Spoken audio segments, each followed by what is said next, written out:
રામનવમીની સર્વને ખૂબ ખૂબ બધાઈ શુભકામના। રામો વિગ્રહવાન ધર્મ, ભગવાન શ્રી રામ સાક્ષાત ધર્મનું સ્વરૂપ છે। ધર્મ મર્યાદાની સ્થાપના માટે આપણું પ્રાકટ્ય થયું છે। આજે પણ જ્યારે આપણે પ્રભુ શ્રી રામની જન્મજયંતિ ઉજવી રહ્યા છીએ ત્યારે ધર્મ સ્થાપનાનો આપણો અભિગમ, આપણી દ્રઢતા એ જ સાચા અર્થમાં આજના ઉત્સવની ઉજવણી છે। આજે સનાતન ધર્મ જે વિવિધતામાં એકતાને માને છે, જેમાં સર્વસમાવેશી આપણો એક અભિગમ છે, એ જ વિશ્વ શાંતિ માટે અત્યંત મહત્વનો પરિબળ છે। સર્વ વિશ્વમાં યદિ શાંતિની અપેક્ષા હોય, સમસ્ત વિશ્વ વિકસિત થાય અપેક્ષા હોય તો સનાતન ધર્મની રક્ષા અત્યંત મહત્વપૂર્ણ છે।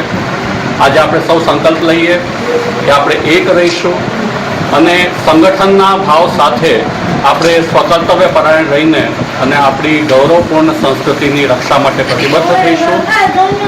સમસ્ત વિશ્વ અને આપણું રાષ્ટ્ર આપણી ધર્મ સંસ્કૃતિની સ્થાપના સાથે વિકસિત થાય અને આગળ વધે એવી શુભ ભાવના આજના શુભ પ્રસંગે અભિવ્યક્ત કરું છું। જય શ્રી રામ। આજે રામનવમી છે। સમગ્ર દેશ અને દુનિયા આજે રામમય છે, ત્યારે રામનવમીની તમામ ભક્તોને ખૂબ ખૂબ શુભકામનાઓ। અને સમગ્ર દેશની અંદર રામને યાદ કરી રહ્યા છે લોકો, યુવાનો રામ સાથે જોડાઈ રહ્યા છે, રામમય બની રહ્યા છે। ત્યારે આજે જૂનાગઢની અંદર અલગ અલગ વિસ્તારમાંથી, અલગ અલગ જગ્યાએથી શોભાયાત્રાઓ નીકળે છે ને અત્યારે આ રામ મંદિર એ જૂનાગઢમાં વર્ષો ત્યાં પરંપરા છે, અંદાજે 550 વર્ષ જૂનું આ રામ મંદિર છે। અને દેશની અંદર 2 જગ્યા એવી છે કે જ્યાં શ્યામ સ્વરૂપમાં ભગવાન રામ બિરાજે છે, એક અયોધ્યા ને એક આ મંદિર છે। એટલે આ મંદિરની પૌરાણિકતા, આ મંદિરની આધ્યાત્મિકતા ખૂબ મોટી છે અને વર્ષોથી આ પરંપરાગત આ શોભાયાત્રા અહીંથી આજે પ્રસ્થાન થઈ રહી છે। ત્યારે આજના દિવસે આપણે એવું કહીએ છીએ કે વસુદેવ કુટુંબકમ, વિશ્વ એક પરિવાર છે એવું નરેન્દ્રભાઈ કહે છે। ત્યારે વિચારને આપણે ક્યારે સાર્થક કરી શકીએ? ભગવાન રામના ચરિત્રને આપણે જોઈએ ને તો ઘણી વખત આપણે એવું કહી છીએ કે રામ રાજ્યની સ્થાપના થવી જોઈએ। તો રામ રાજ્યની સ્થાપના એટલે શું છે કે આદર્શ વ્યક્તિ તરીકે એક ભગવાન રામ આની અંદર આવ્યા છે અને ભગવાન રામના ચરિત્રની અંદરથી એક કેવું વ્યક્તિત્વ હોવું જોઈએ, કેવું રાજ હોવું જોઈએ, કેવા વિચારો હોવી જોઈએ, કેવી પરિવારની ભાવના હોવી જોઈએ, ભગવાન રામની અંદરથી આપણે શીખી છીએ। પરિવારની વાત પણ રામ પાસેથી શીખવાય છે, રાજ્યની પણ વાત રામ પાસેથી શીખાય છે। આ ખૂબ મહત્વનું પાસું છે। આપણે રામનવમી હોય ત્યારે ઉપવાસ કરી રામમય બની, પણ ભગવાન રામની વાત આવે ત્યારે આપણે એમની રામનવમી હોય ત્યારે આપણે ખાસ આ દિવસે એમના જીવનની અંદરથી, એમના ચરિત્રની અંદરથી એક વાત આપણે દરેક વ્યક્તિએ પોતાના જીવનમાં ઉતારવી જોઈએ, તો જ સાચી રામનવમી આપણે મનાવી, ઉજવવી ગણાશે।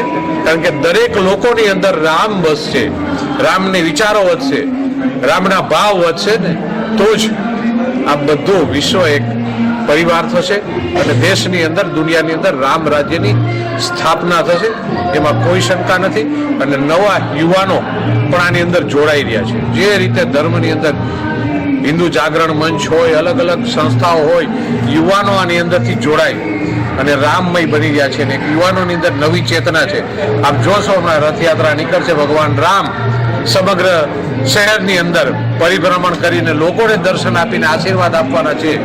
ત્યારે આની અંદર, આ શોભાયાત્રાની અંદર 50-60% વધારે યુવાનો આની અંદરથી તમને જોવા મળશે। એટલે યુવાનોની અંદર એક નવી ચેતના, નવી એક ઉર્જા અને એક નવી રામમય ભાવના એક થઈ છે।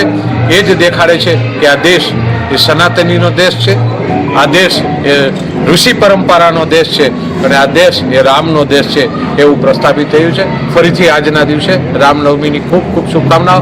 જય શ્રી રામ। રોજ જૂનાગઢ માટે મહાપર્વ કહી શકાય, મર્યાદા પુરુષોત્તમ ભગવાન શ્રી રામની જન્મોત્સવ, આ રામનવમીનો મહાપર્વ જૂનાગઢ જાણે અયોધ્યા ગામ બની ગયું હોય છે એમ જૂનાગઢમાં રામ મંદિર આજે દેવવાડીની સામે આવેલું છે.